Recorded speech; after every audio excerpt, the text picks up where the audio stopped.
Hi ಎಲ್ರಿಗೂ ನಮಸ್ಕಾರ ಸ್ನೇಹಿತರೆ. ಇಂದು ಬಿಗ್ ಬಾಸ್ ಮನೆಯಲ್ಲಿ ಮಿಡ್ ವೀಕ್ ಎವಿಕ್ಷನ್ ನಡೆಯಲಿದೆ. ಇಷ್ಟು ಸೀಸನ್ಗಳೇ ಬೇರೆ ಆದರೆ ಇದೇ ಒಂಥರ ಸೀಸನ್ ಆಗಿದೆ. ಯಾಕಂದ್ರೆ ಈ ಸೀಸನ್ನಲ್ಲಿ ಬರೀ 3 ವಾರಕ್ಕೆ ಗ್ರ್ಯಾಂಡ್ ಫಿನಾಲೆ ನಡೆಯಲಿದೆ.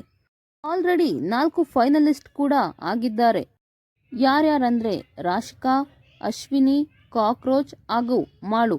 ಈ 4 ಜನ ಬಿಟ್ಟು ಇನ್ನು ಮಿಕ್ಕಿದವರೆಲ್ಲ ನಾಮಿನೇಟ್ ಆಗಿದ್ದಾರೆ. ಈ 13 ಜನರಲ್ಲಿ ಇವತ್ತು ಮಿಡ್ ವೀಕ್ ಎವಿಕ್ಷನ್ ನಡೆಯಲಿದೆ. ಆ ಮಿಡ್ ವೀಕ್ ಎವಿಕ್ಷನ್ ಅಲ್ಲಿ ಇಬ್ಬರು ಕೂಡ ಮನೆಗೆ ಹೋಗಲಿದ್ದಾರೆ. ಅದು ಯಾರು ಅಂತ ಹೇಳ್ತೀನಿ ಬನ್ನಿ. ಬಿಗ್ ಬಾಸ್ ರವರು ಮಧ್ಯರಾತ್ರಿ ಎಲ್ಲರೂ ಮಲಗಿರ್ತಾರೆ. ಆಲ್ರೆಡಿ 1 ಗಂಟೆ ಆಗಿರುತ್ತೆ. ಆದರೆ ಬಿಗ್ ಬಾಸ್ ರವರು ಒಂದು ಬಜಾರ್ ಅಂದ್ರೆ ಸೈರನ್ ಮಾಡ್ತಾರೆ. ಎಲ್ಲರೂ ಮನೆ ಮಂದಿ ಎಲ್ಲ ಎದ್ದು ಗಾಬರಿಯಾಗಿ ಹೊರಗಡೆ ಬರ್ತಾರೆ.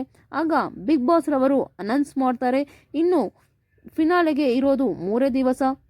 ಈಗ ಇಬ್ಬರು ಮನೆಯಿಂದ ಆಚೆ ಹೋಗ್ಲೇಬೇಕು. ಇದು ಮಿಡ್ ನೈಟ್ ಎವಿಕ್ಷನ್ ಆಗಿರುತ್ತೆ ಅಂತ ಹೇಳ್ತಾರೆ. ಆದರೆ ಈ ಎವಿಕ್ಷನ್ ಹೇಗೆ ನಡೆಯುತ್ತೆ ಅಂದ್ರೆ ಒಂದು ಸ್ಟ್ಯಾಂಡ್ಗಳಿರುತ್ತೆ. ಆ ಸ್ಟ್ಯಾಂಡ್ ಮೇಲೆ ಯಾರ್ಯಾರು ನಾಮಿನೇಟ್ ಆಗಿರ್ತಾರೋ ಅವರ ಫೋಟೋಗಳಿರುತ್ತೆ. ಆದ್ರೆ ಇಲ್ಲಿ ಏನ್ ಮಾಡಬೇಕು ಅಂದ್ರೆ ಈ ನಾಮಿನೇಟ್ ಆಗಿರುವವರೆಲ್ಲ ಇಲ್ಲಿ ಇರಲು ಯಾರು ಅರ್ಹರಿಲ್ಲವೋ ಅವರನ್ನು ಕಳಿಸಲು ಸರಿಯಾದ ರೀಸನ್ ಕೊಟ್ಟು ಅವರ ಸ್ಟ್ಯಾಂಡ್ ಅನ್ನು, ಫೋಟೋ ಇರುವ ಸ್ಟ್ಯಾಂಡ್ ಅನ್ನು ಮುಂದೆ ಇಡುತ್ತಾ ಹೋಗಬೇಕು. ಇದು ಒಟ್ಟು 12 ಪ್ರೊಸೆಸ್ ಅಲ್ಲಿ ನಡೆಯುತ್ತೆ. 12 ಸತಿ ನಡೆಯುತ್ತೆ. 12 ಸತಿನೂ ಕೂಡ ಒಬ್ಬೊಬ್ರು ಅಂದ್ರೆ ಯಾವ ಸ್ಟ್ಯಾಂಡ್ ಅನ್ನು ಅವರು ಇಡೋದಿಲ್ಲವೋ ಆ ಸ್ಟ್ಯಾಂಡ್ ಅಲ್ಲಿರೋವರ ಫೋಟೋ ಸೇವ್ ಆಗ್ತಾ ಬರ್ತಾ ಇರುತ್ತೆ. ಹಾಗೆ ಇನ್ನ ಮಿಕ್ಕಿದವರೆಲ್ಲ ಹಾಗೆ ಮುಂದೆ ಹೋಗ್ತಾ ಇರ್ತಾರೆ.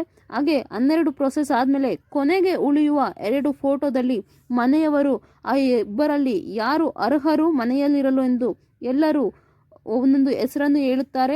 ಆ ಹೆಸರಲ್ಲಿ ಯಾರು ಮನೆಗೆ ಹೋಗಬೇಕೆಂದು ಅತಿ ಹೆಚ್ಚು ಓಟುಗಳು ಬೀಳುತ್ತೋ ಅವರು ಈ ಸಲ ಮನೆಗೆ ಹೋಗುತ್ತಾರೆ.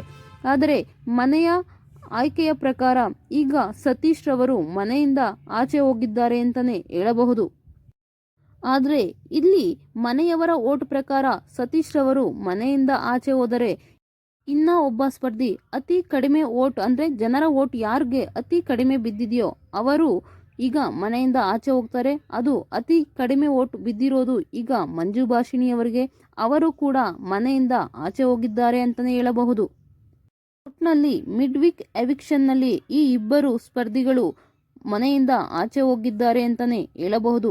ಇನ್ನು ಗ್ರ್ಯಾಂಡ್ ಫಿನಾಲೆಯಲ್ಲಿ ಶನಿವಾರ 3 ಜನ ಎಲಿಮಿನೇಟ್ ಆದ್ರೆ ಇಬ್ಬರು ಭಾನುವಾರ ಎಲಿಮಿನೇಟ್ ಆಗ್ತಾರೆ. ಒಟ್ಟು ಒಂದೇ ವಾರದಲ್ಲಿ 7 ಜನ ಎಲಿಮಿನೇಟ್ ಆದಾಗೆ ಆಗುತ್ತೆ.